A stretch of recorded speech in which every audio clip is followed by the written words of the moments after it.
Trey, you said you were looking forward to playing in a spring game for the first time in college. How much fun was that, and how'd you feel like you played? I was just excited to be out there with my teammates, getting better every day. I feel like I did good, but I got to score on some of those runs. I have to score, but I did good. Next will be Brennan Sinode from Noles 247. Hey, Jordan, two questions for you. First, how frustrating is the quick whistle on some of those plays for you in the backfield when you have a chance to maybe scramble? And secondly, can you just kind of reflect on the spring and some of the work that you guys were able to get in as a team? Yeah, some of those quick whistles are a little bit irritating. Kind of let it get to me early on in the spring, but I think I'm kind of used to it now, so it's all good. They're just trying to protect me. But this spring, it's been good. We came to work every single day. The guys, everyone got better. That's the most important thing is just guys that are coming to work every single day, and their goal is to get 1% better. I think we did that this spring, and we just got to keep improving. Next will be Ben Meyerson from Tomahawk Nation. Hey, Trey, I wanted to ask you, what was it like to go out there and play today? Where would you say your confidence level is right now after, doing what you did? My confidence, like I said last week, my confidence level is through the roof. It was surreal being out there with the fans. That was my first spring game too, like actually playing, because last year I sat out and just watched, so I feel left out, but it was exciting out there today. All right, we'll go back to Irish Rafael. Jordan, it wasn't probably the best day catching the ball for some of the receivers and tight ends. When that happens, especially some of those guys that haven't played in front of a crowd in Doak before, what kind of things do you say to them to kind of keep their spirits up? At the end of the day, this was a spring game. It was practice. I just try to remind them that it's practice. This is a practice game. Obviously, we'd love them to make those catches, and we got to give them better balls on some of those throws. But man, it's practice. We're getting better every single day. You just got to keep that positive mindset. It's kind of like the next play mentality. You don't want to let that one play before lead to the next and cause another mistake. So you got to have the next play mentality. Next will be Carter Carl from Tallahassee Democrat. Hi, Trey. I believe your family was here today to kind of watch you play for first time in a long time. How long has it been since they've seen you? What was it like playing in front of them? And then lastly, just did you want to keep playing after that first quarter after the start you had? I think the last time they seen me play was actually in high school. They didn't have a chance to come down to Oregon, because of COVID.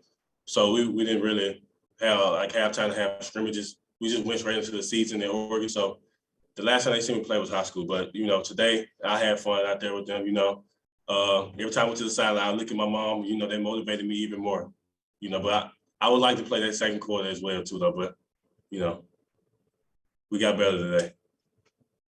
We'll go back to Brendan Sinode. Questions for Jordan. Apologize, it might be a little awkward because he's sitting right next to you. How did Trey perform today? What was it like just kind of seeing him run with that blend of speed and power? My guy, he balled out today. It's special to see someone that comes to work every single day with a positive mindset. He brings that energy every single day to practice, so it's no surprise today. I'm happy for him that he's back on the field balling. It's a blessing to have him here. We're all very thankful. This will be Kurt Weiler from Tallahassee Democrat.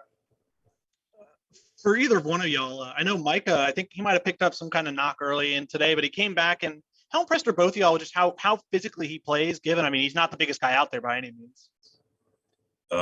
Micah, he's every bit of 200 pounds, He ain't scared to lower the boom. He has strong hands. So if the ball's in the air, he's going to catch it regardless. But I'm excited to see Micah this season. He improved a lot. I was with him last year, but I'm excited to see what he can do this year.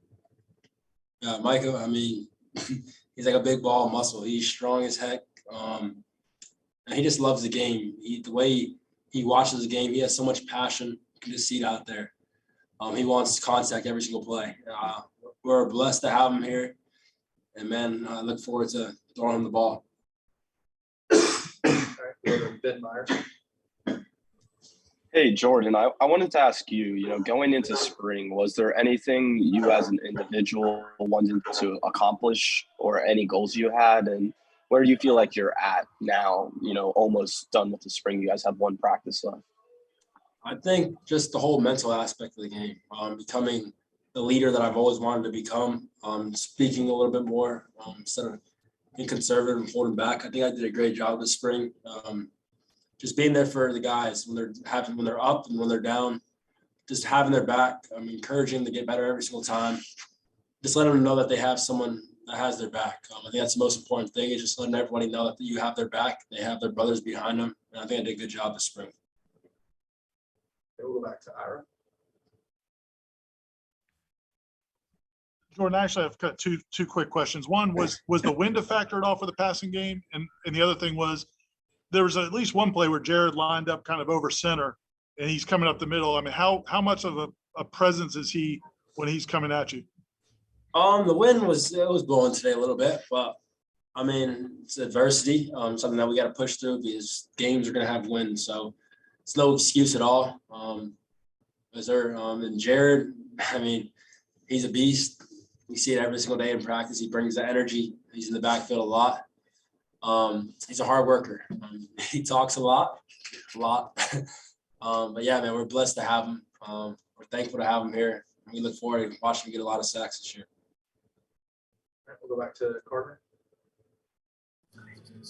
Jordan, I want to ask you about the growth of the quarterback room this spring, and in particular, just the quarterback's coach, Tony Tokar's kind of being his first season as the quarterback's coach. Seems like he really enjoys kind of the teaching aspect of coaching, and I want to ask you just what maybe differentiates him as a teacher when it comes to coaching. Coach Tokar, he's a great person. That's the main thing. Being a great person and caring for his players. He cares for us a lot. It's always a person first and then the player after. I think that's the most important thing when it comes to coaching and getting guys that have your back. He's a great person. He's a great coach. He's pushed us this whole spring, and we're all getting better. That's the most important thing. The quarterback room, we've been growing a lot. Every single person's been growing. AJ's been growing. He's been maturing every single day. Tate's been balling. I think he's overlooked a lot. Tate's a baller. He's pushed me this spring harder than I've been pushed my whole life. I'm thankful to have Tate and Gino. He's a guy that he's an encourager. He doesn't always get all the reps, but he's always standing behind. You can see him getting the mental reps back there, like acting like he's in the game. I think that's so important. I think the quarterback room is going to be great this year. Okay, our last one, we'll go back to Ira. You guys had a lot of former players here this week. I was curious about Trey. I don't know if you're familiar with T-Buck being a Mississippi guy, but if you had any conversations with him, and then also Jordan getting to be around Danny and EJ. Well, no, I didn't even know he was from Mississippi until right now, like as you speak. But now I'm gonna have a conversation with him just because you said something. Having Danny and EJ back it's awesome. My high school coach used to talk about Danny a lot, so I heard a lot about him. It's just a blessing to see him. Like, it's real life. And EJ, I was a little boy. I used to come to all these Florida State games wearing number 3 jerseys all the time. It's a blessing. That's all I can say. It's a blessing from the man upstairs. It's real life. They're in front of us, and I think it's kind of like surreal. Like, hasn't hit me yet that it's like real life, and it's a blessing. All right, thank you guys. Thank you. Thank you. Recording stopped.